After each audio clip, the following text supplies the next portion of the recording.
Bienvenue à vous sur cette chaîne. Moi, c'est Fernand Mouquet, entrepreneur et innovateur en finance technologique. Bienvenue également dans ce cours, un cours de 12 sessions qui vous montre les bases des technologies liées au Web3. Dans ce cours est séquencé en 12 sections. Chaque section comporte différents modules permettant sa clarification. Et déjà, nous allons commencer avec la première session intitulée Introduction au Web 3.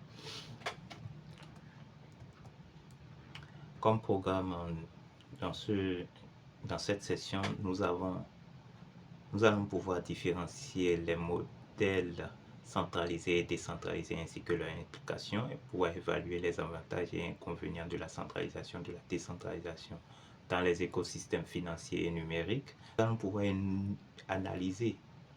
allons pouvoir analyser le rôle du Bitcoin, de l'Ethereum dans l'évolution de la monnaie numérique.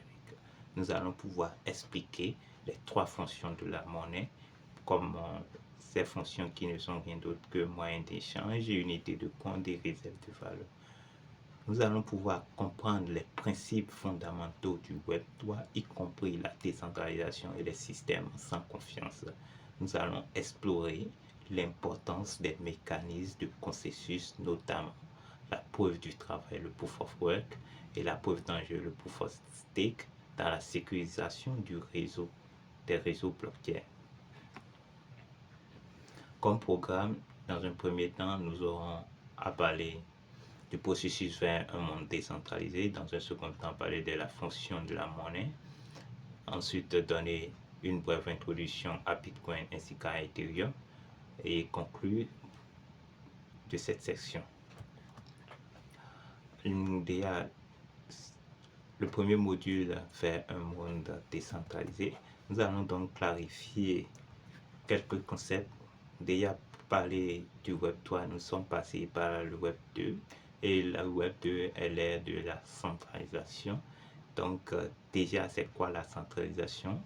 C'est simplement la concentration du pouvoir ou du contrôle entre les mains d'une seule autorité, ce qui permet une certaine efficacité mais réduit la résilience du système. Comme caractéristique clé liée au système centralisé, nous avons la dépendance à la confiance. C'est que les utilisateurs doivent faire confiance à l'honnêteté et à la sécurité de l'autorité centrale. Nous avons comme autre caractéristique le point de défaillance unique, c'est-à-dire si l'entité centrale est compromise, c'est l'ensemble du système qui est effacé. Comme autre caractéristique liée à la centralisation, nous avons leur efficacité, c'est-à-dire la centralisation permet de rationaliser la prise de décision et la localisation des ressources. Autre influence réglementaire et politique liée à la centralisation, c'est que les gouvernements et les grandes entreprises peuvent imposer des politiques qui affectent l'accès aux services et à la vie privée. Quelques exemples de systèmes centralisés, nous avons les banques qui contrôlent les transactions financières, les comptes et l'émission de crédit. Nous avons le registre foncier qui conserve, les titres de propriété dans des bases de données gouvernementales centralisées. Nous avons des plateformes de réseaux sociaux qui modèrent les contenus, contrôlent les données des utilisateurs et monétisent leur engagement. Quelques risques liés à la centralisation. Nous avons censure et contrôle. C'est que les plateformes centralisées peuvent restreindre l'accès à certains services financiers, exemple de l'exclusion de certains utilisateurs par des processus de paiement comme PayPal, ou bloquer même des transactions. Autre risque, nous avons la dépendance à la confiance, c'est que les utilisateurs doivent faire confiance à des entités centralisées pour agir de manière éthique et sécurisée. Si ces entités échouent, c'est-à-dire par fraude, par corruption, manipulation de données. Les utilisateurs en subissent directement les conséquences. Autre risque lié à la centralisation, nous avons le point de défaillance unique. C'est que si une institution financière centralisée s'effondre, le cas même de Lehman Brothers en 2008, cela peut provoquer une crise économique mondiale. Autre risque lié à la centralisation, nous avons les risques systémiques. Les grandes organisations centralisées détiennent un pouvoir disproportionné sur l'infrastructure numérique. Une panne chez un fournisseur de services cloud majeur comme AWS, Google Cloud peut paralyser des services essentiels à l'échelle mondiale. Autre risque lié à la centralisation, nous avons la vulnérabilité de sécurité, c'est-à-dire les bases de données centralisées sont des cibles privilégiées pour les cyberattaques.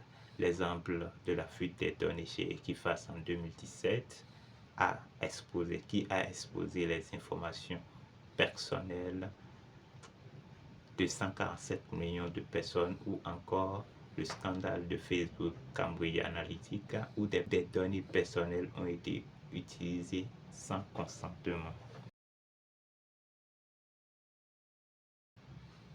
Parlant de l'évolution de Internet, pour en arriver au Web 3, nous sommes passés du Web 1 au Web 2. Et la première période Web 1, qui va de 1990 à 2005, est caractérisée par des pages web statiques et des protocoles ouverts HTTP, SMTP, FTP. Les utilisateurs pouvaient lire et consommer du contenu, mais l'interaction était très limitée. Nous avons également l'apparition de grandes entreprises contrôlant progressivement Internet, Google, Facebook, Amazon, etc. Et parlant du Web 2, cette période qui va de 2005 à 2020, elle est marquée par l'ère des plateformes centralisées. Le contenu généré par les utilisateurs est devenu dominant, mais les plateformes contrôlaient la monétisation et la visibilité. Nous avons la centralisation des données. Nous avons la centralisation des données qui a entraîné des problèmes de confidentialité et une économie dominée par les plateformes. Parlant du Web 3, cette époque où nous y sommes, et qui va de 2020 à aujourd'hui, est marquée par la transition vers des économies numériques décentralisées. C'est qu'aujourd'hui, les applications basées sur la blockchain éliminent les intermédiaires. Les utilisateurs détiennent aujourd'hui la propriété de leurs données, de leurs actifs numériques et de leur identité en ligne. Les contrats intelligents permettent aujourd'hui des transactions automatisées sans besoin de confiance, sans contrôle centralisé. Comment donc le Web 3 améliore les systèmes numériques? Nous avons l'accès sans autorisation, c'est-à-dire qu'aujourd'hui, aucun besoin d'une autorité centrale. Les services sont distribués à travers des réseaux blockchain, éliminant le recours à des intermédiaires tiers. Les utilisateurs peuvent donc accéder aux services sans autorisation préalable. Nous avons la transaction sans besoin de confiance. Les transactions sont effectuées via des contrats, des smart contracts, des contrats intelligents bien sûr, ce qui élimine la nécessité de faire confiance à une autorité centrale pour que le système fonctionne. Nous avons également la transparence. La blockchain publique offre un registre ouvert et vérifiable des transactions, assurant une meilleure responsabilité et réduisant la fraude. Nous avons la résistance à la censure. Aucune entité unique ne peut bloquer ou modifier le contenu ou les transactions du Web 3, ce qui les rend résistants à l'intervention des gouvernements ou des entreprises. Nous avons aujourd'hui la propriété utilisateur, c'est-à-dire que les actifs numériques, par exemple les NFT, les crypto-monnaies, appartiennent à des individus et non aux plateformes. Les utilisateurs aujourd'hui contrôlent leur identité et leurs transactions financières. Nous avons l'interopérabilité. l'interopérabilité avec les dApps, c'est-à-dire toute personne disposant d'une connexion Internet peut interagir avec des applications décentralisées dApps, ce qui renforce l'inclusivité.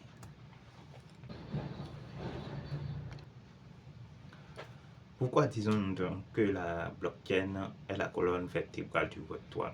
C'est que à mesure que la technologie progresse, les métaverses ouverts représentent un écosystème virtuel entièrement décentralisé où les plateformes, les économies et les interactions sont contrôlées par les utilisateurs.